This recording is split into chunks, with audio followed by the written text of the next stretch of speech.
आपल्या भावकीशी वैर कधी करू नका. आपल्या सख्या भावाशी, आपल्या चुलत भावाशी कधी भांडू नका.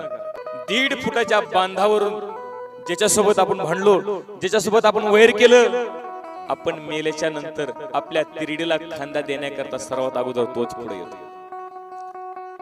महिला मंडळ, शेजारीन बाईच्या अंगणातला कचरा उडून आपल्या अंगणामध्ये आला म्हणून आपण तिला किती शिव्या दिल्या, किती भांडलो तिच्याशी, पण आपण मेल्याच्या नंतर सर्वात अगोदर पाणी त्या शेजारीन बाईच्या डोळ्यात येतं.